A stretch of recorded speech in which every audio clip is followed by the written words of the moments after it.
జీవితం మీరా జీవితంలో వెలుగు నింపావయా, వ్యర్థముగా ఉన్న జీవితానికి అర్థం చూపావయా. మంచిది అమ్మా, కొంత సమయము మీరందరూ సహకరించండి. మీరందరూ కూడా కొద్ది సమయం అమ్మా ఎవరు మాట్లాడొద్దు, వచ్చిన వారు కూడా దయచేసి కొద్ది మాటలు వినటానికి సిద్ధపడండి, ఏమనుకోవద్దు. ఇది దేవుని సన్నిధి. దేవుని సన్నిధిలో నిజముగా ఈ కుటుంబస్తులు నిజంగా చెప్పాలంటే ఇది విరుద్ధం చాలా మంది కదమ్మా, ఫ్రాంక్ చెప్పాలంటే విరుద్ధం. అసలు అందరూ ఒక దారిలో పోతుంటే వీళ్ళు ఈ దారిలో పోతున్నారు. అసలు దీంట్లో ఏంది ఉందని ఆలోచించాలి మొదట. ఎందుకు ఇలా చేస్తున్నారు, ఇలా చేయటానికి గల కారణం ఏంది, మనం చేసేదానికంటే దీంట్లో ప్రత్యేకత ఏమైనా ఉందా?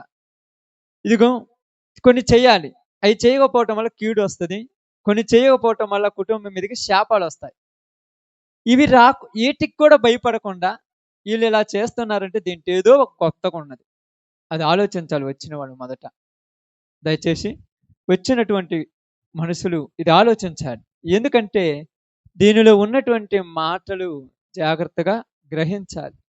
అసలుకి ఎందుకు ఒక మనిషి చనిపోయాడు, చనిపోయిన తర్వాత భూస్థాపితం చేయబడింది, భూస్థాపితం చేయబడిన తర్వాత 5వ రోజు కానీ 9వ రోజు అని కానీ 11వ రోజు కానీ 15వ రోజు కానీ మళ్ళీ సరి సంఖ్య రాకూడదు, బేస్ సంఖ్య రావాలి.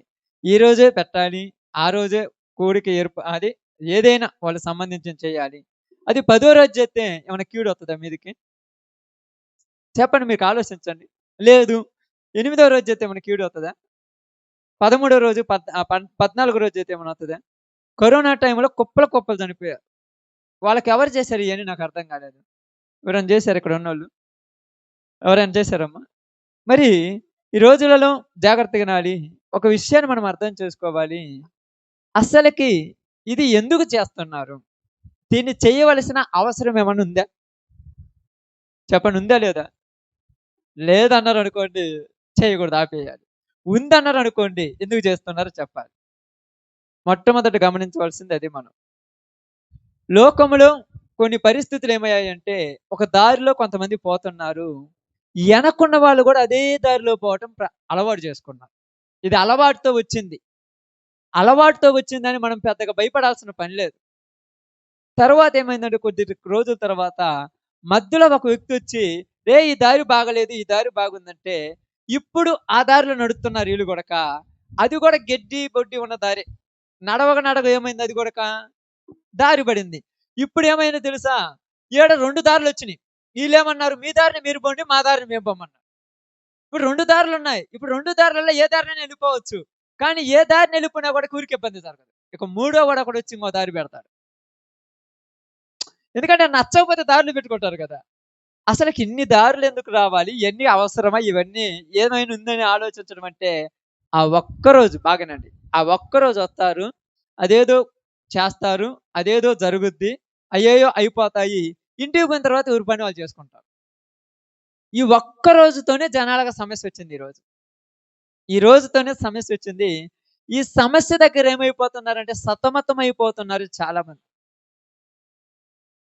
దీనిని ఆలోచించే వాళ్ళు ఎవరు లేరు. ఎందుకు ఆలోచించరంటే ఏదైనా మాట్లాడామనుకోండి, మేము చెప్పినట్టు ఏంట్రా అంటారు. ఏదైనా తెలియచేద్దాం అనుకుంటే ఏమైంది, పెద్దోళ్ళు అన్నట్టుగా ముందొచ్చిన చెవుల కంటే వెనకొచ్చిన కొమ్ములు ముఖ్యం అంటారు. నిన్నగాక మొన్న వచ్చి నీకేం తెలుసురా, మేము తాత ముత్తాతల కాలం నుంచి చేసినావు, నిన్నగాక మొన్న వచ్చి నువ్వు ఏదో కొత్తవి పెడుతున్నావు, ఇటైతే కుదరదు అంటారు. ఇది ఏది అర్థం కాకుండా జనాలు ఎలా మారిపోయారంటే నలుగురితో సమ్మతించుకుంటూ పోదామని ఏదో ఒకటి చేసుకుంటూ వెళ్ళిపోతాం. అసలు ఎందుకు చేస్తున్నారో కూడా తెలియదు చాలా మందికి. తెలిసిన దాని వల్ల చేసిన దాని వల్ల ఉపయోగం ఉందా? లేదు. చెయ్యని దాని వల్ల ఉపయోగం ఏమన్నా ఉంటుందా? లేదు కూడా తెలియదు. ఆ ఒక్క రోజుతో దాన్ని మా తల్లుగారు తల్లులారా మీకే చెప్పేది, ఒక్క అరగంట తోడు ఉండండి మాట్లాడకుండా, తర్వాత మీ ఇష్టం, చాయిస్ మీదే.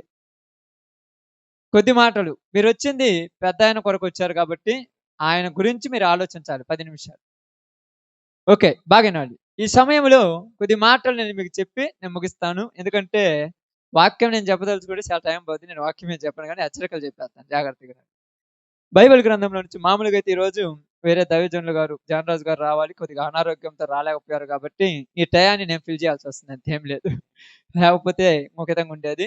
కాబట్టి నేను కూడా ఏం ప్రిపేర్ అయ్యే చెప్పేది ఏమన్నది ఎప్పుడు వచ్చినా ఏదైనా ఒక మాట చెప్పాలి, సందర్భాన్ని బట్టి దేవుడు నాతో మాట్లాడిస్తాడు, అప్పుడు మాట్లాడేస్తాను అంతే. కాబట్టి ఈ సమయంలో ఒక మాట చదువుకొని కొద్ది మాటలు హెచ్చరిస్తాను. బైబిల్ గ్రంథంలో నుంచి యోహాను సువార్త 14వ అధ్యాయము 1వ వచనాన్ని జాగ్రత్తగా వినండి. కుటుంబస్తులు చాలా జాగ్రత్తగా వినాలి. దేవుని నమ్మినా నమ్మకపోయినా వినండి, ఇబ్బంది లేదు. యేసు ప్రభువుని నమ్మాలనే రూల్ ఏం లేదు ఇక్కడ. యేసు ప్రభుని నమ్మనోళ్ళు కూడా వినండి. విన్న తర్వాత నచ్చితే తీసుకోండి, నచ్చకపోతే పక్కన నొక్కేయండి. కొంపలు మునిగిపోయింది ఏం లేదు. మీకు నచ్చితే తీసుకోండి, నచ్చకపోతే వదిలేసేయండి. ఎందుకంటే మీరు ఎన్నో దారులలో వెళ్ళిపోతుంటారు. పోయినప్పుడు కొన్ని చోట్ల పోతారు, కొన్ని చోట్లకు చీరల షాపు పోతారు, చూస్తారు 100 రకాల చీరలు ఉంటాయి. నీకు నచ్చింది తీసుకుంటావు, నచ్చని అడుగుకొస్తావు అంతే. ఎందుకంటే నీకు నచ్చాలని ఏం లేదు, నీకు నచ్చని చీర ఇంకొకరికి నచ్చుద్ది, అవునా కదా? మీరందరూ షాపింగ్కి వెళ్ళేవాళ్ళు కదా. కాబట్టి మీరు జాగ్రత్తగానండి, దీంట్లో సత్యాన్ని గ్రహించి ముందుకు పోదాం. చదవండి అమ్మా. 14వ అధ్యాయం 1వ వచనం. మీరు చదివేటప్పుడు టెన్షన్ పడద్దు, నేను చదివించేది అదే. మీ హృదయములు కలవర పడనీయుకుడి, దేవుని యందు విశ్వాసం ఉంచుచున్నారు, నా యందు విశ్వాసం ఉంచుడి. ఎవరి మాట మాట్లాడుతున్నాడు? యేసు ప్రభు వారు మాట్లాడుతున్నాడు. ఎవరితో మాట్లాడుతున్నాడు? శిష్యులతో మాట్లాడుతున్నాడు. ఏమని మాట్లాడుతున్నాడంటే ముందు 38వ వచనం అనుకుంటాను, ముందు సందర్భం చూడండి. 37, 38 ముందు ఉంటుంది చూడండి, దాని సందర్భం ఒకసారి ముందు నుంచి చదవండి. పేతురు మాట్లాడి మాట్లాడుతూ చూడండి అక్కడ. 36, 37, 36 చదవండి, లేకపోతే నేను చూపిస్తాను తర్వాత. అక్కడే అదే మాట ముందు. ప్రభువా, నీవు ఎక్కడికి వెళ్ళుచున్నావని ఆయనను అడుగగా. చూడండి బాగేనండి, ఇక్కడ యేసు ప్రభు ఏమంటున్నారంటే సీమోను పేతురుతో మాట్లాడుతున్నప్పుడు నేను వెళ్ళిపోతున్నాను అన్నాడు. ఎక్కడికి వెళ్తున్నాడో ఎవరికి తెలియదు, వెళుతున్నాను అంటున్నాడు. వెళుతున్నాను అనగానే వీళ్ళందరికీ ఏమంటున్నాడంటే, ప్రభువా నీవు ఎక్కడికి వెళుతున్నావో మాతో చెప్పుము. అంటే వెళ్ళే వాళ్ళు చెప్పాలి. ఇప్పుడు చెబితే టెన్షన్ లేకుండా పోదు కదన్నా, చాలా టెన్షన్ లేకుండా పోదు కదా చెబితే. ఇప్పుడు ఉదాహరణకు పెద్దలు అయ్యగారు ఉన్నారు, సీను నేను అలా పోయేస్తాను అనుకోండి, సీనన్న 24 గంటలు ఏడే కూర్చొని ఎదురు చూస్తాడు. రోజు అక్క వచ్చి ఏందయ్యా నీకు టెన్షన్ లేదంటే, ఎందుకు టెన్షను, మా నాన్న వాడికి ఒంగోలు లేకపోతే విజయవాడ గుంటూరు పోయినాడు, ఈ రోజు కాకపోతే రేపు వస్తాడు, రేపు కాకపోతే ఎల్లుండి, లేకపోతే ఒక నెల తర్వాత వస్తాడు. ఆయనకి ఎప్పుడు కూడా పోయి రావటం అలవాటే. పోయేవాడు చెప్పితే బాగుండు. ఇక్కడ అంటున్నాడు సీమోను పేతురు అంటున్నాడు, ప్రభువా నీవు ఎక్కడికి వెళుతున్నావో మాతో చెప్పుము. ఎందుకంటున్నాడు చదవండి కింద మాట కూడా. యేసు నేను వెళ్ళుచున్న చోటికి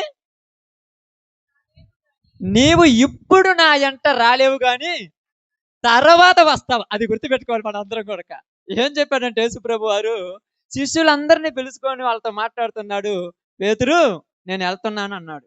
ఎక్కడికి వెళ్తున్నావు చెప్పాయి అన్నాడు. నేను ఎక్కడికి వెళ్తుంటే నీకెందుకు కానీ, నేను వెళ్తున్నాను, నేను వెళ్ళే చోటికి ఇప్పుడు నువ్వు రావు, ఖచ్చితంగా తర్వాత వస్తావు.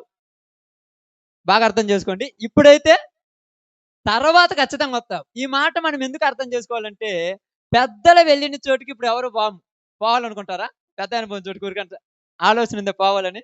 అందరం బాధపడ్డాము, దిగులు పడ్డాము, నువ్వు లేకపోతున్నాం. ఇప్పుడు దాకా దైవజనులు కూడా కొన్ని సాక్ష్యాలు చెప్పాడు, ఆయన చాలా సహకరించాడు అని చెప్పాం.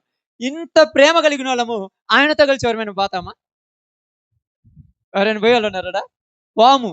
కాబట్టి యేసు ప్రభు కూడా ఏమంటున్నాడంటే, నేను ఒక చోటుకి వెళుతున్నాను, ఎక్కడికి ప్రభు అని అడిగారు. వెళుతున్నామంటే ఖచ్చితంగా అడుగుతారు. అప్పుడప్పుడు నేను బయటకు పోతున్నప్పుడు అమ్మాయి ఫోన్ చేస్తే వెంటనే వస్తున్నానంటే ఎక్కడ ఉన్నామంటాడు. ఎందుకు ఎక్కడ ఉన్నావని వాళ్ళకు గుర్తుండాలి. ఎక్కడున్నామంటే వస్తున్నానంటే ఎక్కడో చెప్పవేంది అంటే, చెబితే గానీ క్లారిటీ రాదు వాళ్ళకు.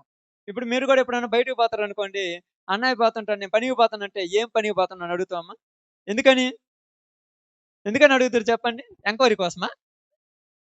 తప్పులయ్యని ఎంక్వైరీ కోసం అనుకునేవాళ్ళు చెడు బుద్ధి కలిగిన వాళ్ళు. ఎందుకంటే అక్కడికి వెళ్ళాడు, ఒకవేళ రాకపోయినా అక్కడికి వెళ్ళి చూసి రావచ్చు. ఏమైనా ఇబ్బంది అయినా, ఏమైనా ప్రమాదం అయినా, ఇలా సమస్యలు వచ్చినా అక్కడ వాళ్ళకి ఫోన్ చేసినాం అనుకోండి, అన్న మా ఆయన మీ యొక్క పనికి వచ్చాడు కదా, ఇంకా ఇంటికి రాలేదు ఏంటంటే, అప్పుడు వాళ్ళు చెప్తారు, అమ్మ ఇక్కడే ఉన్నాడు, పనిలో ఉన్నాడు, తర్వాత వస్తాడని. ఎందుకు?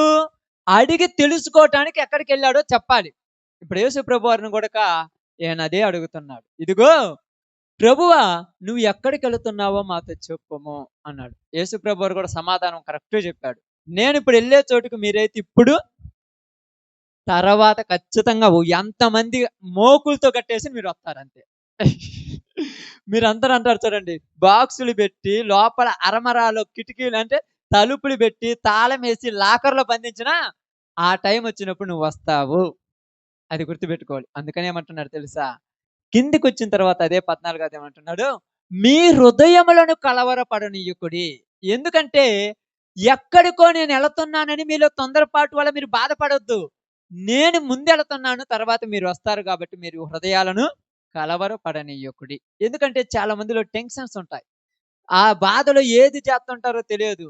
ఏదో ఆయన పోయాడని తాగటము, తిరగటము, ఇంక నాకు జీవితం లేదని ఉన్న డబ్బులన్నీ సర్వనాశనం చేసుకోవటము, భార్యను పట్టించుకోకుండా, భర్తలను పట్టించుకోకుండా, పిల్లలను పట్టించుకోకుండా, మా నాన్న పోయిండు, మా అమ్మ పోయింది, ఇంక నాకు జీవితమే లేదని తాగి తందనాలాడుతుంటే నువ్వు తాగటం వల్ల తిరగటం వల్ల ఏమన్నా వస్తాడా? చనిపోయిన మనిషి బాధపడుతూ ఉంటే, కుటుంబంలో ఉన్న వాళ్ళు ఏడుస్తూ ఉంటే, కొంతమంది ఏమంటారో తెలుసు, ఈ రోజు మేము కాపలా కాయాలి, మందు సీసాలు ఇయ్యమంటారు. మందు తాగి కాపలా కాస్తే ఏమన్నా వత్తడన్నా? మరి ఎందుకు వాళ్ళని ఏడిపించే పద్ధతులు ఏంటంటే, ఇది ఆనవాతి వచ్చినది. నీ ముందున్న వాళ్ళు ఇదిగో కనీసం 20,000 రూపాయలు మందుకే ఖర్చు పెట్టాడు. నువ్వు ఒక్క రూపాయి కూడా ఖర్చు పెట్టలేదు. మేము నీ ఇంటికి కొర్రాం. ఏంది అసలు ఆలోచించే పద్ధతి ఏంటంటే, ఇది అలవాటైపోయింది. ఇది అలవాటైపోయింది. ఇందాక మీకు చెప్పాను, దారుల గురించి చెప్పాను. మొట్టమొదటి ఇది మార్గం కాదు. తర్వాత ఒకళ్ళ తర్వాత ఒకళ్ళు, ఒకళ్ళ తర్వాత ఒకళ్ళు ధైర్యం కోసమని, ఏదో మనుషుల కోసమని ఇలా అలవాటు చేసుకొని ముందుకు పోతూ ఉన్నాడు. అందుకని ఇక్కడ ఏమన్నాడంటే, నేను వెళుతున్నానని మీరెవరు బాధపడొద్దు. ఎవరితో చెప్తున్నాడంటే, ప్రభువు ఏమంటున్నాడు, మీ హృదయములను ఆ మాట మళ్ళొక్కసారి నీట్‌గా చదవమ్మా అర్థమయ్యేటట్టు. ఆ! ఆ! దేవుని యందు విశ్వాసముంచుడి. ఇక్కడ ఇద్దరు వ్యక్తులు కనపడుతున్నారు. లోకంలో చాలా మందికి బైబిల్ తెలియదనుకుంటుంటారు గానీ చాలా మందికి తెలియదు.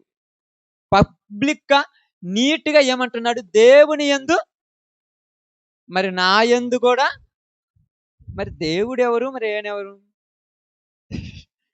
అంటే ఎందుకు చెప్తున్నానంటే, ఇప్పుడు ఈయన ఎక్కడికో ఎళ్తున్నాడు. అందుకు మాట్లాడుతున్నాను నేను. లేకపోతే ఇక్కడ ఏదో మీకు సబ్జెక్ట్ చెప్పాలని కాదు.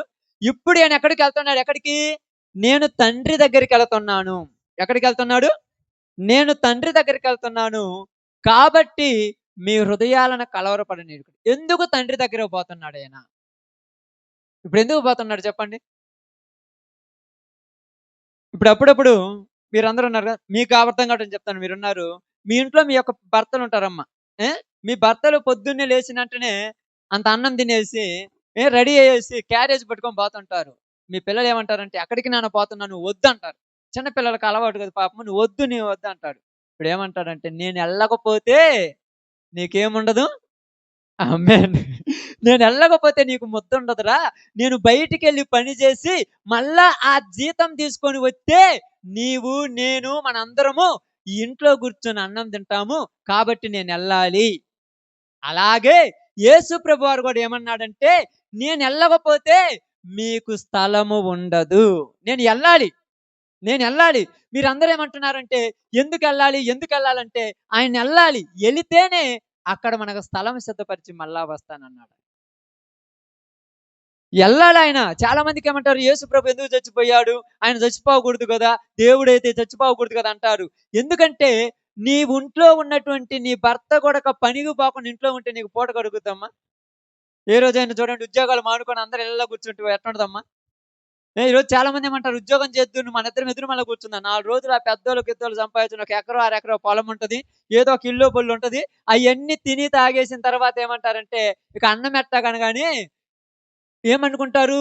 సమస్యల పక్కనోళ్ళ దగ్గర పోయి, నేను పచ్చిగా చెప్తున్నాను, ఏదో జాలి చూపిస్తే ఎవరైనా డబ్బులిత్తారని పోయి ఏదేదో మాటలు చెప్తారు. ఈ రోజులలో అంత పిచ్చోళ్ళు ఎవరు లేరు. కష్టపడి సంపాదించుకుంటేనే నీ దగ్గరకి నలుగురొచ్చేది. నీ దగ్గర ఒక్క రూపాయి లేకపోయినా గూడా నీ తమ్ముడు గాని, నీ అన్న గాని, నీ బంధువులు గాని నీ ఇంటిని పక్కకేసి పోయేవాళ్ళే. అది గుర్తుపెట్టుకోండి జాగ్రత్తగా. అది జాగ్రత్తగా గుర్తుపెట్టుకోవాలి ప్రతి ఒక్కళ్ళు కూడా ఈ రోజులలో. భూమి మీద ఉన్నప్పుడు మనం జీవిస్తున్న జీవితము నలుగురికి ఆదర్శంగా నిలబడాలి గాని నలుగురికి అడ్డంగా ఉండకూడదు మన జీవితం. తల్లిదండ్రులు అనుకోకూడదు బిడ్డల గురించి. మా పిల్లల పని పాట లేకుండా ఇళ్లలో ఉన్నారు. మా ఇంటికి మా ఆడపిల్ల ఏడొస్తే ఏం తీసుకుపోద్దని భయభయంతో ఉండకూడదు. కష్టపడి సంపాదించుకుంటున్నారు. వచ్చిపోతే చాలన్నట్టు ఉండాలి తల్లిదండ్రులు ఆడపిల్లలు ఇంటికి రావాలంటే. ఈ రోజులలో ఇంటికాడ నుంచి భర్త దగ్గర నుంచి పోయేటువంటి ఆడపిల్ల ఇంటికి పోయామని తెలుసా? ఏమిస్తావు నేను పోతున్నాను. ఎల్లకాలం ఇత్తరా? ఎల్లకాలం ఇత్తరు చెప్పండన్నా? నిన్ను ఎవరికిచ్చారు? భర్త కంటే నీ యజమానుడికి నిన్నిచ్చాడు.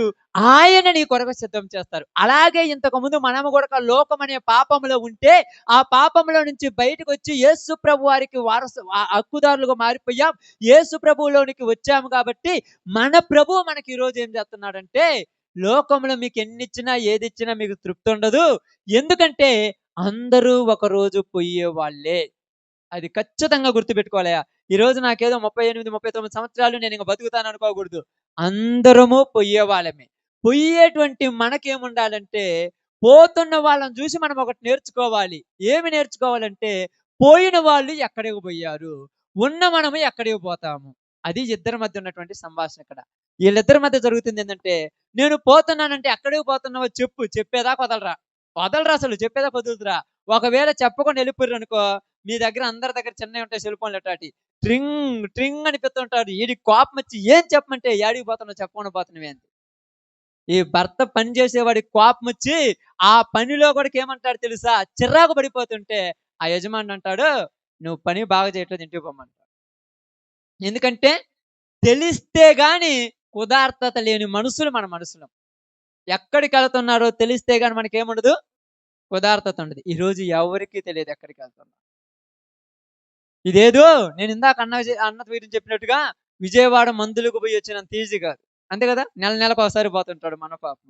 నెలకొకసారి మరి ఇక్కడ ట్రైన్ ఎక్కుతాడు, దిగుతాడు, ఆ అమ్మాయి దగ్గరికి అక్కడికి వెళ్తుంటారు, అక్కల దగ్గరికి మళ్ళీ ఆడ మందులు తీసుకుంటాడు. 2 రోజుల కల్లా వచ్చేస్తాడు ఎంతనే. ఏంటంటే హైదరాబాద్ అంతే నాకు కొనకల మిట్ట అంత దూరం అంటుంటాడు. ఎన్నిసార్లు నాకు తెలిసిన తర్వాత నాతో పరిచయం అయిన తర్వాత చాలా సార్లు పోయి వచ్చాడు.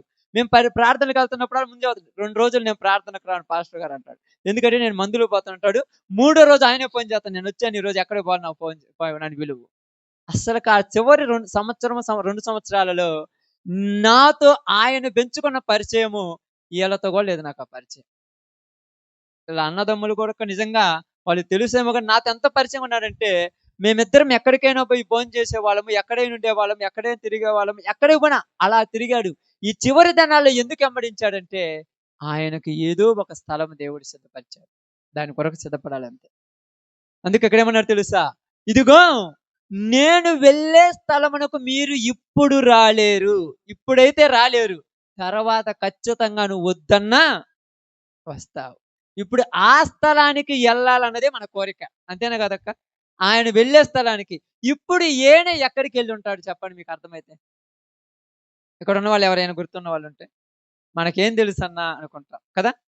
మనందరికీ నిజంగా అయితే ఏమీ తెలియదు. అయితే నేను ఒక్క విషయాన్ని చెప్తున్నాను, బాగా గమనించి ఆలోచించండి. చాలా జాగ్రత్తగా చెప్తున్నాను.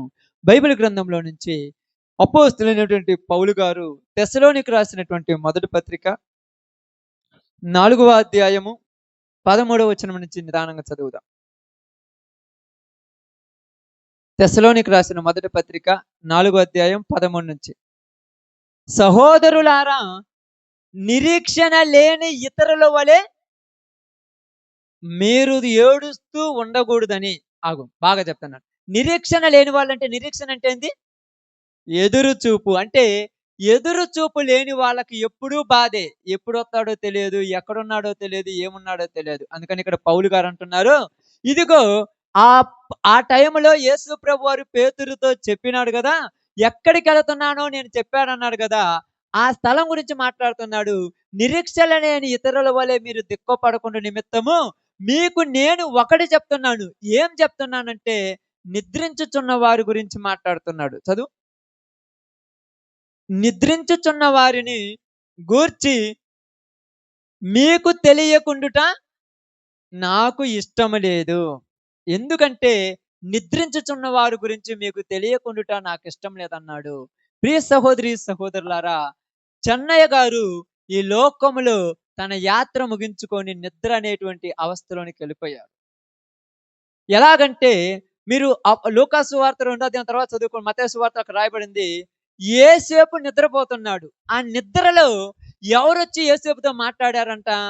దేవదూత వచ్చి యేసేపుతో మాట్లాడుతున్నాడు. యేసేపు, యేసేపు, నీ భార్యను విడవవద్దు, నీ భార్య పవిత్రురాలు అన్నాడు. ఎందుకంటే ఇక్కడ మీకు అర్థం కావడానికి చెప్తున్నాడు. అక్కడ యేసేపు ఏం చేస్తున్నాడు?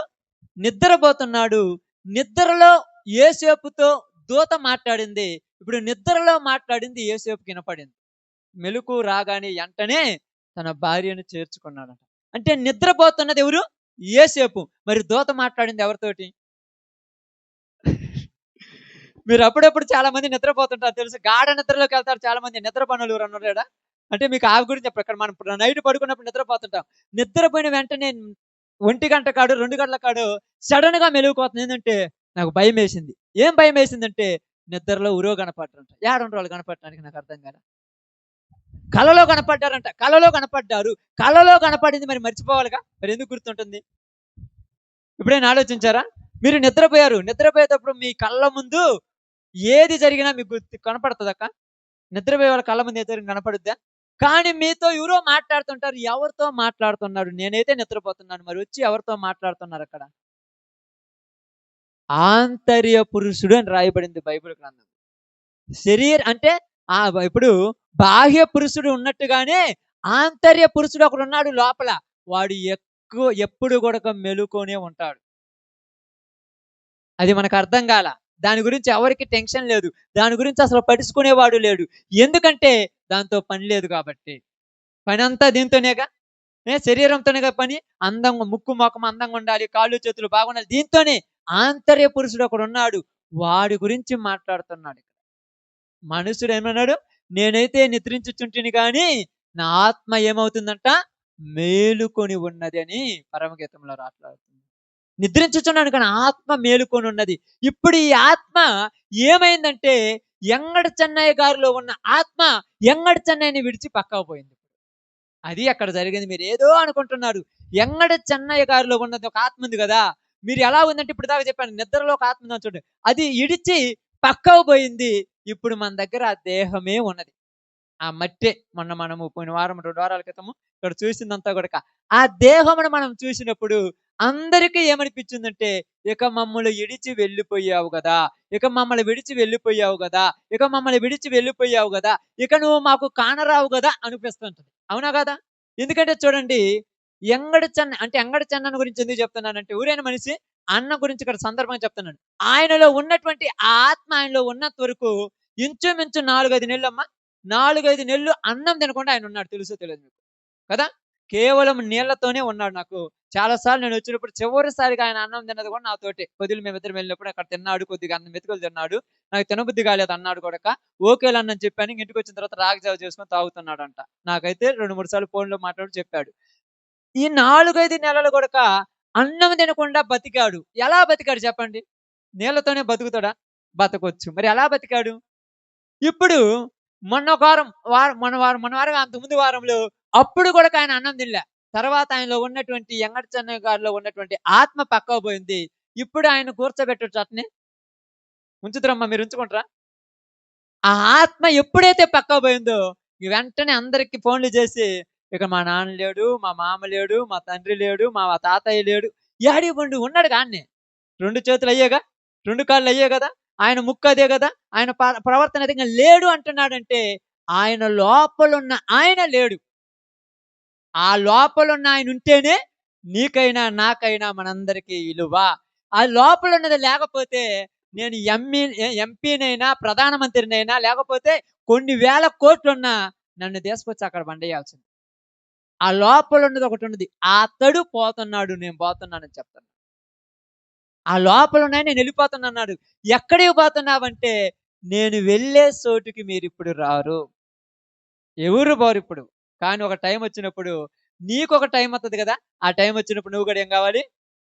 ఎలాగంటే మీకు అర్థం కావటానికి బైబిల్ గ్రంథాలు చెప్తుంటాను. మీరు ఎప్పుడైనా కంపెనీలలో జాబులు చేసే వాళ్ళ గురించి తెలుసా? కంపెనీలలో చేస్తుంటారు, పెద్ద పెద్ద కంపెనీలలో. అవి షిఫ్టులు ఉంటాయి. ఉదయం షిఫ్ట్ ఒకటి, మధ్యాహ్నం షిఫ్ట్ ఒకటి, సాయంకాలం షిఫ్ట్ ఒకటి ఉంటుంది. ఇదేం జరుగుద్దంటే ఉదయం షిఫ్ట్లో ఉన్న వాళ్ళందరూ కూడా ఉదయం షిఫ్ట్లోనే పనిచేస్తారు. మధ్యాహ్నం కాగానే ఈ షిఫ్ట్లో ఉన్న వాళ్ళందరూ ఏమవుతారమ్మా, అప్పుడు మరలా మధ్యాహ్నం షిఫ్టోడు వస్తాడు. ఈడొచ్చి ఏంది వెళ్ళిపోతున్నావు ఉండమంటే, నా టైము ఉండు కొద్ది నిమిషాలు, నా టైం అయిపోయింది, ఇంక నాకు కుదరదు, నేను వెళ్ళిపోవాలి. అలాగే ఆయన టైం కూడా ఆ రోజుకి ఏమైంది తెలుసా? ఆయనను నీ టైం అయిపోయింది, ఇంక నువ్వు రావాలంతే. ఉన్నాడు కదన్న ఇక్కడ మన ముందున్నాడంటే 4 నెలలు 4 మూలు అంటే 120 రోజులు అన్నం తినకుండా ఉన్నా ఆ రోజు దాకా నువ్వు నోట్లో నీళ్లు పోతే లోపల పోవట్లే ఆ రోజు. అంతకుముందు నోట్లో నీళ్లు పోయాల్సిన పనిలే. గ్లాస్‌తో తీసుకొని తాగితే ఏమన్నాడు తెలుసా? అరిగింది. అంత టీ చేసుకొని తాగుతాడు. అన్ని పాలు తాగుతుంటాడు. అప్పుడు నువ్వు నీళ్లు పోసావు, పాలు పోసావు, ఏది పోసినా కూడక అయి లోపలికి పోవట్లేదు. ఏందంటే లోపల ఉన్నటువంటి ఆత్మ బయటికి పోయింది. అది ఇప్పుడు మనకు అర్థం కావాల్సింది. లోపలున్న ఆత్మ బయటికి పోయింది. బయటకు పోయినటువంటి ఆత్మ ఎక్కడికి పోయిందంటే, దేవుడు దానికి సిద్ధం చేసిన ఆత్మలోకి వెళ్ళిపోయింది. దాని గురించి మనకు అవసరం లేదు. ఇప్పుడైతే తర్వాత గతి ఏంటి?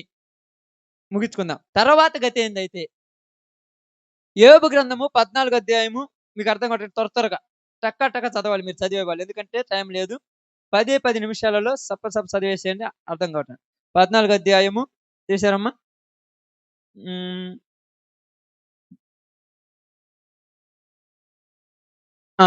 ఎన్నో వచ్చిన అమ్మది? 14 అండి, చూడండి. మరణమైన తర్వాత నరులు బతుకుదురా అని ఒక ఆయన ప్రశ్న వేసిండు. అలాగు ఉండిన ఎడల నాకు విడుదల కలుగు వరకు నా యుద్ధ ధనుములన్నీయు నేను కనిపెట్టుదును. ఆమేన్. ఏం రాయబడింది? మరణమైన తర్వాత నరులు బతుకుదురా అని రాయబడింది. ఇప్పుడు మీరు బయటికి వెళ్ళిన తర్వాత 5వ వచనం చూడండి, 6 నుంచి చూడండి, 7వ వచనం చదవండి. అంత సమయం లేదు. 7వ వచనం జాగ్రత్త చదవండి. వృక్షము నరకబడిన ఎడల అది తిరిగి చిగుర్చుననియు. ఇప్పుడు చెట్టు ఉన్నది, ఈ చెట్టు నరికేయండి. నరికేసిన తర్వాత అది మరలా మొలుతుందా మొలవదా? మీ అందరికీ ఉన్న వాళ్ళందరికీ తెలుసు కదన్నా. చెట్టు నరికేసిన తర్వాత దాంట్లో నుంచి చిగురు వస్తుందా రాదా? ఆఫ్టర్ ఆల్ ఒక చెట్టు నరిగితేనే ఇగురొస్తే మనిషి దేహం నరకబడింది, ఇప్పుడు లోపల నుంచి చిగురు వస్తుందా రాదా?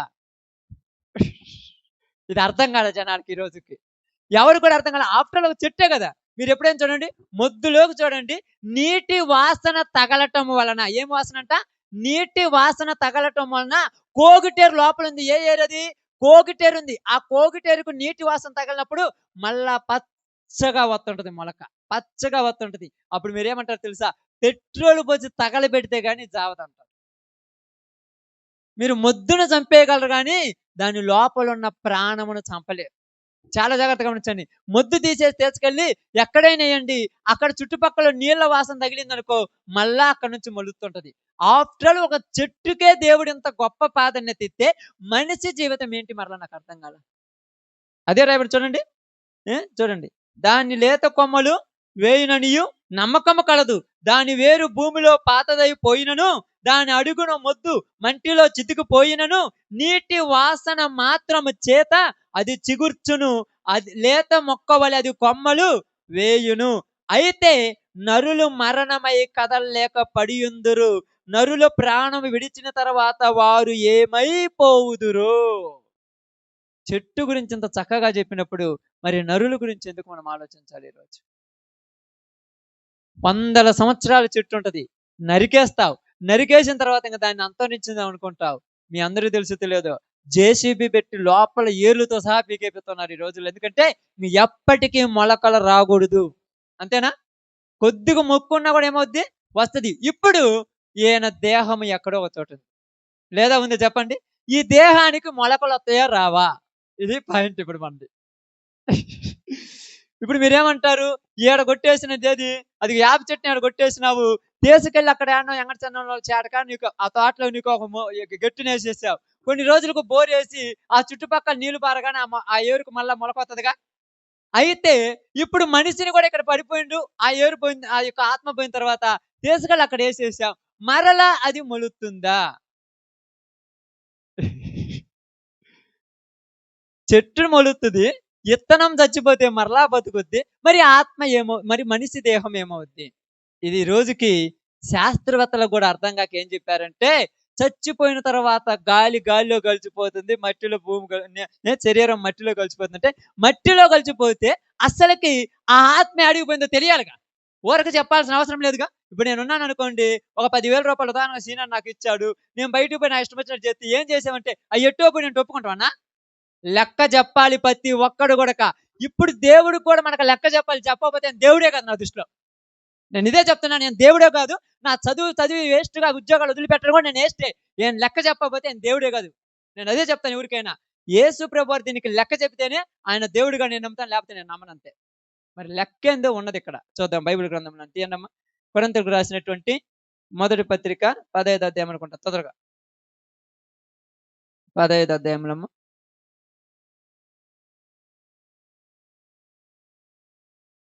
15లోనా? 15:35 నుంచి. లేకపోతే 34 నుంచి చదవండి. ఎందుకంటే ఈరోజు నిజంగా మేము దేవుణ్ణి నమ్ముకున్నానంటే ఎంతో చదువుకొని చేశామంటే ఊరకనే నమ్మలా. చాలా మంది ఏమంటారంటే ఏ పని బాట లేకుండా కాలక్షేపం కోసం అనుకుంటారు. ఇక్కడ భూమి మీద డబ్బులు సంపాదించడం అంటే నాకు తెలిసిన ప్రకారము కొన్ని విషయాలలో మంచిని పక్కన పెట్టేస్తే పిచ్చి పిచ్చిగా సంపాదించు డబ్బు. నిజంగా చెప్తున్నానండి. అంటే కొన్ని మంచి పనులు పక్కన పెట్టేసి ఇష్టం వచ్చినట్టు తిరిగితే డబ్బు సంపాదించడానికి అన్ని మార్గాలే. దొంగతనమైనా, లేకపోతే వ్యభిచారమైనా, లేకపోతే మోసాలైనా, లేకపోతే అక్రమాలైనా, లేకపోతే అన్యాయాలైనా, లేకపోతే ఒకడిని ముంచైనా, అన్న తమ్ముడిని ముంచుతాడు, తమ్ముడు అన్నని ముంచుతాడు, పిల్లల తల్లిదండ్రులను చంపేసి ఎట్టైనా సంపాదించు డబ్బు. కానీ మంచి పేరు సంపాదించడం చాలా కష్టం ఈ రోజుల్లో. అది అర్థం కాలే లోకానికి. చదవండమ్మా. నీతి ప్రవర్తన ముందు వచ్చాను చదువు. ముందు మాట. రేపు చనిపోదాము గనుక తిందుము త్రాగుదుము. ఓకే కిందే. నీతి ప్రవర్తన గలవారై మేలుకొని పాపము చేయకుడి. దేవునిని గూర్చిన జ్ఞానము కొందరికి లేదు. ఇది ఇక్కడ అర్థమైంది. ఎందుకు లేదంటున్నాడంటే అందరికీ దేవుని గురించిన జ్ఞానం లేదు. కొంతమంది ఏమన్నారంటే వీళ్ళున్నదే జ్ఞానం అనుకుంటున్నారు. నేను అదే చెప్తున్నాను. వీళ్ళు ఉన్నదే. ప్రపంచాన్ని జయించాడు అలెగ్జాండర్. 33 సంవత్సరాలకే ప్రపంచాన్నే ఏలాడు అలెగ్జాండర్. అతడు కూడా చచ్చిపోయాడు తెలుసా? 33 సంవత్సరాల వయసుకే ప్రపంచాన్ని మొత్తాన్ని ఏలాడు. అతడు కూడా చచ్చిపోయి పోతూ ఏమీ తీసుకుపోమని చెప్పాడు ఆయన కూడా. మనకు అర్థం కాల ప్రపంచానికి. ఇంకా చూడండి, దేవుని గూర్చిన జ్ఞానము కొందరికి లేదు. మీకు సిగ్గు కలుగుడుకై ఇట్లు చెప్పుచున్నాను. అయితే మృతులు ఎలాగూ లేస్తారు? ఇప్పుడు వచ్చింది క్వశ్చన్. ఆ చెట్టు కాబట్టి నీటి వాసన తగిలితే ఏరొచ్చింది, మొలకొచ్చింది. మరి చచ్చిపోయిన వాళ్ళు ఎలా వస్తారు అసలు చెప్పు, నాకు అర్థం కాల. ఎలా వస్తారు చెప్పు? నువ్వు చెబితే మేము వింటాము. లేకపోతే ఇది కూడా తీసుకెళ్ళి ఆ బురద గుంతలో పెట్టి తక్కేస్తాను. లేకపోతే పెట్రోల్ పోసి బైబిల్ని కూడా తగలబెట్టేస్తాను. పచ్చిగా చెప్తున్నాను అంతే. నమ్మితే నిజాయితీగా నమ్మాలి. లేకపోతే మనం ఏదో ఒకటి గుడ్డితనంగా నమ్మటానికి లేదు. అందుకేమన్నా చూడండి, మృతులు ఎలాగూ లేతురు, వారు ఎట్టి శరీరంతో ఒత్తురని ఒకడు అడుగును. ఓ అవివేకి, ఓ తెలివి లేనోడా, నీవు ఇత్తినది చచ్చితేనే గాని అది బ్రతికింపబడును కదా. నువ్వు విత్తనాలు ఇత్తుతున్నావు. కంది గింజలు, సోత గింజలు, మిరప గింజలు, మినుములు ఇవన్నీ పోయి పొలంలో ఇత్తొస్తున్నావు. ఇత్తిన వెంటనే ఏం కావాలంట? చచ్చిపోవాలి. చచ్చిన తర్వాత ఇదేమవుద్ది? మరలా మొక్క అవుద్ది. నువ్వు ఇత్తేటువంటి గింజ కంది గింజ. కంది గింజ కలర్ ఏంటిదయ్యా? రంగు ఏంటిది? ఎరుపు. పైకి వచ్చేటువంటి మొక్క ఏ కలరు? అది అర్థం కాదు ఊరికి. ఎలా వచ్చిందంటే ఒక్క మాటలు ఏం చెప్తామంటే అది ప్రకృతి. ఇలా జరిగేది మనం ఏం చెప్పలేదు. దీనికి మనం క్వశ్చన్లు వేయకూడదు. అంటే అర్థం కాకపోతే క్వశ్చన్లు వేయకూడదు. అర్థమైతే మాత్రం దానికి క్వశ్చన్లు వేయొచ్చు. ప్రశ్నించకూడదు అనమాట. ఏంది? కొన్ని ఏమంటారు, ఎలా శాపం అవుతుందంటే అది దేవుడు, దాన్ని అడగకూడదంట. ఊరు చెప్పారు. ప్రతిదీ అడిగే తెలుసుకోవాలి. అడగకుండా తెలుసుకున్నామంటే మనం ఏం తెక్కలో లెక్కగా. అప్పుడప్పుడు నేను స్కూల్లో చదువుకునేటప్పుడు లెక్కల మాస్టర్ బోర్డు మీద లెక్కలు వేస్తుంటాడు. ఏదైనా అడిగిననుకో, ఏయ్ చిన్నదాని పెద్ద డౌట్లు అడిగితే ఏంటంటే అప్పుడు చేత కాలేదని అర్థం. అదే చెప్పేవాడైతే కూర్చోబెట్టి మొత్తం ఏ టు జెడ్ చెప్తాడు. ఇది అలా వచ్చింది ఆ లెక్క ప్రాబ్లం అని. అందుకే చెప్తున్నాను, తెలియని వాళ్ళు ఏమంటారంటే, ఏయ్ చిన్నదానికి మేము పాస్టర్లమే అడుగుతారా మీరు? పాస్టర్కి ఏం కొమ్ములు వచ్చినాయి? నాకు అర్థం కాదు. వీళ్ళందరూ రూపాయి, 10 రూపాయలు పావలాలు ఎత్తే తిని బతుకుతున్న వాళ్ళం మేము. పచ్చిగా చెప్తున్నాను ఇక్కడ. ఎందుకంటే వాళ్ళు మా బిడ్డలు. వాళ్ళు మమ్మల్ని పోషిస్తారు. వాళ్ళ కష్టార్జితంలో నుంచి 50, 5, 10 ఇస్తే మా కుటుంబాలు పోషించబడుతున్నాయి. వాళ్ళకి డౌట్ వస్తే చెప్పాల్సింది కూడా మేమే. చెప్పలేకపోతే నా ఉద్యోగానికి నేను రాజీనామా చేసి నేను పని చేసుకోవాలి పోయి. అంతే కదా. టీచర్ డౌట్ చెప్పకపోతే పైన కంప్లైంట్ ఇస్తే డౌట్ చెప్పనోడు నువ్వేం టీచర్ అని సస్పెండ్ చేసేస్తాడు. అలాగేమంటున్నాడు చూడండి, నీవు విత్తిన దానిని చూడగా అది గోధుమ గింజ అయినను సరే, మరి ఏ గింజ అయినను సరే, ఒట్టి గింజనే విత్తుచున్నావు కానీ పుట్టబోవు శరీరమును విత్తటం లేదు. నువ్వు విత్తే గింజ ఒట్టిదే, కానీ శరీరాన్ని విత్తటం లేదు. ఇంక చదువుకుంటానమ్మా. అయితే దేవుడే తన చిత్త ప్రకారము నీవు విత్తిన దానికి శరీరం ఇచ్చును, మరియు ప్రతి విత్తనము దాని దాని శరీరం ఇచ్చుచున్నాడు. మాంసమంతయు ఒక విధమైనది కాదు. మనుషు మాంసం వేరు, మృగ మాంసం వేరు, పక్షి, ఇవన్నీ చెప్పుకుంటూ వస్తున్నారు. కిందకు వచ్చిన తర్వాత చూడండి 42వ వచనం జాగ్రత్త చదవండి. మృతుల పునరుత్థానమును అలాగే శరీరము క్షయమైనదిగా విత్తబడి అక్షయమైనదిగా లేపబడును, ఘనహీనమైనదిగా విత్తబడి ఘనమైనదిగా లేపబడును, బలహీనమైనదిగా విత్తబడి బయలమైనదిగా లేపబడును. ఇప్పుడు చూడండి, ప్రకృతి సంబంధమైనదిగా విత్తబడి ఆత్మ సంబంధమైనదిగా లేపబడును. అది ఎవరు చెప్పినా నమ్మినా నమ్మకపోయినా ఈ విత్తనం ఎలాగైతే మళ్ళా మొలిచిందో అలాగే ప్రకృతి సంబంధమైనదిగా విత్తబడి ఆత్మ సంబంధమైనదిగా లేపబడును. ఎప్పుడు? అది ఇప్పుడు మనకు కావాల్సింది. ఎప్పుడు లేపబడి? ఎప్పుడు? రేపు లేస్తాడు ఏమన్నా అన్నాక? మరి ఎప్పుడు? రాకడ గీకడంటే మనమందరం యేసు ప్రభువు నమ్ముకున్న వాళ్ళం కాబట్టి ఓకేలే పాస్టర్ గారు అంటాం. బయటోళ్ళు చెంపకేసి కెట్టెకింగ్ కొడతారు. మీకు అర్థం కాలేదా? బయట వెళ్ళాలంటే ప్రతి దానికి సమాధానం ఉంటేనే బైబిల్ పట్టుకొని మనం బయటకు లేకపోతే ఏమంటారు తెలుసా? ఏయ్ బతుకు తెరువు కోసం పట్టుకున్నాం అంటాడు. ఎప్పుడంటే యోహాను సువార్త 5వ అధ్యాయము 28వ వచనం చేయండి. మొద్దు ఎప్పుడు మొలకెత్తదో చెప్పాను కదా, ఇది ఎప్పుడు మొలకెత్తదో కూడా చెప్పాలి మీకు. చూడండి, యోహాను సువార్త 5:28. దీనికి ఆశ్చర్యపడకూడదు. చూడండి అమ్మా, దీనికి ఆశ్చర్యపడొద్దు అన్నాడు. ఏమొద్దు అంటే ఇప్పుడు చెప్పే మాటలన్నీ ఆశ్చర్యాలే.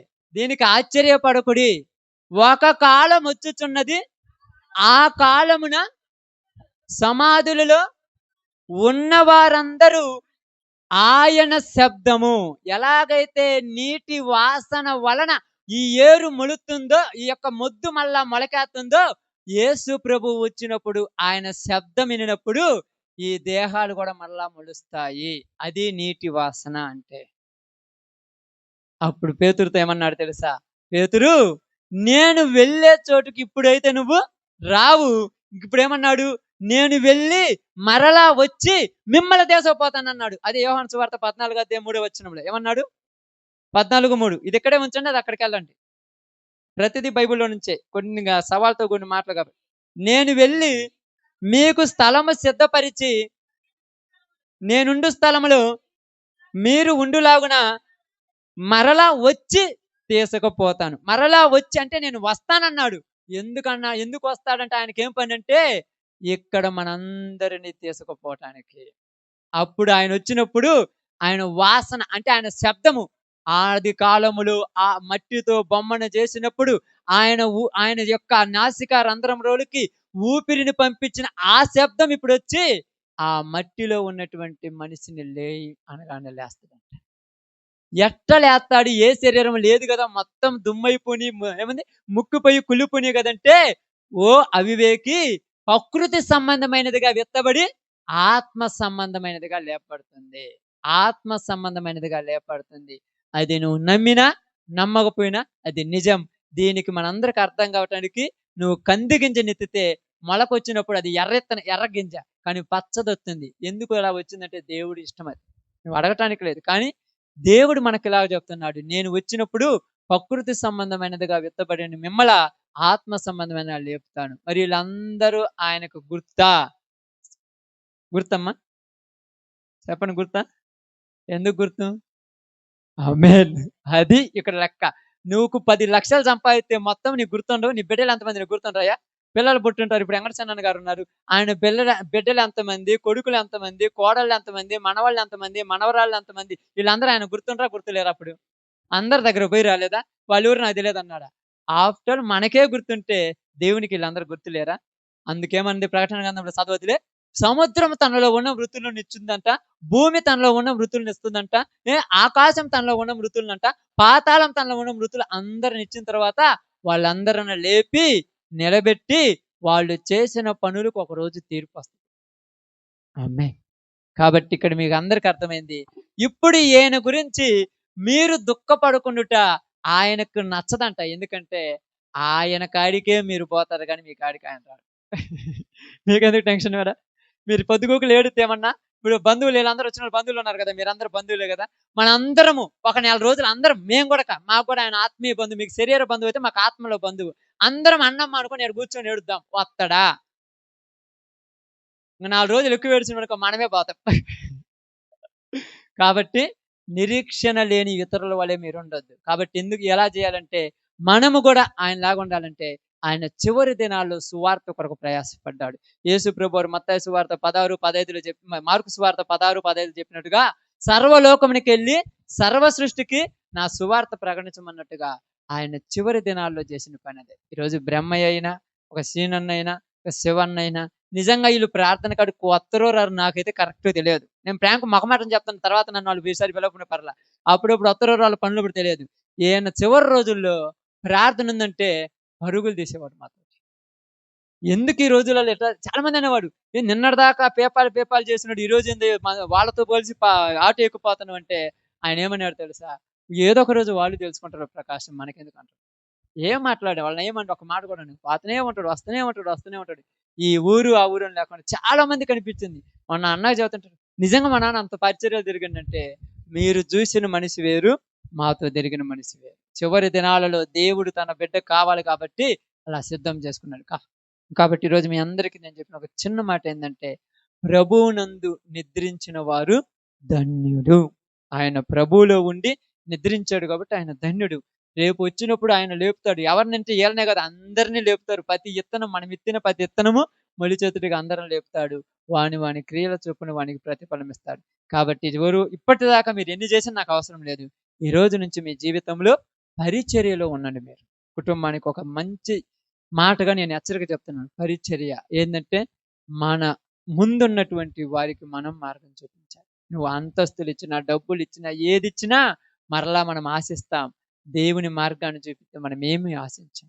ఆ పరిచర్యలో ఉండమని ఎవరెవరికి చెప్పారంటే యేసు ప్రభువారు తన శిష్యులకు చెప్పాడు. అదే ఆయన జ్ఞాపకం చేసింది. ఈరోజు మన జ్ఞాపకం ఏంటంటే ఆడ కూర్చున్నాడు, ఎడ పడుకున్నాడు, ఆ మంచం మీద, ఈ గుర్తుపెట్టుకుంటాం. అవి కాదు గుర్తుపెట్టుకోవాల్సింది. యేసు ప్రభు తన శిష్యులతో అన్నాడు, నన్ను ఆడ తిరిగాను, 5 రొట్టెలు 2 చేపలు 5,000, ఈ నన్ను గుర్తుపెట్టుకోవద్దు. నేను చెప్పింది ఏంది? సర్వలోకమునికి వెళ్ళి సర్వ సృష్టికి నన్ను గురించి చెప్పండి, మంచి మార్గంలో నడిపించమని. కాబట్టి ఆయన ఆ మార్గంలో తిరిగాడు. మీ చేతనైనంత వరకు మీరును చేతనైనంత వరకు మంచి మార్గంలోకి ప్రజలను రప్పించడానికి ప్రయాసపడాలి. అదే మన పని. అంతకు మించి మనం ఏం చేసినా కూడా ఒకరోజు మనం అందరం పోయేవాళ్ళం. కాబట్టి ఇప్పుడు మీకు అర్థమైంది కదా. పేతురుతో చెప్పాడు, నేను వెళ్ళే చోటేదో ఆయనకి ఇప్పుడు అర్థమైందిగా, అక్కడికి వెళ్ళాడు. మళ్ళా వస్తాడు, తీసుకుపోతాడు. కాబట్టి మనందరిని కూడా తీసుకుపోతాడు. కాబట్టి మనమందరము ఇక నుంచి దేవుడికి నచ్చినట్టుగా బ్రతికి ఆయన మార్గంలో జీవిద్దాం. అలాంటి కృప దేవుడు మనకు అనుగ్రహించి ఈ కుటుంబం కూడా అలాంటి మార్గంలో నడిపించును గాక. ఆమేన్. అందరం కూడా తల వంచండి, ప్రార్థన చేస్తాను.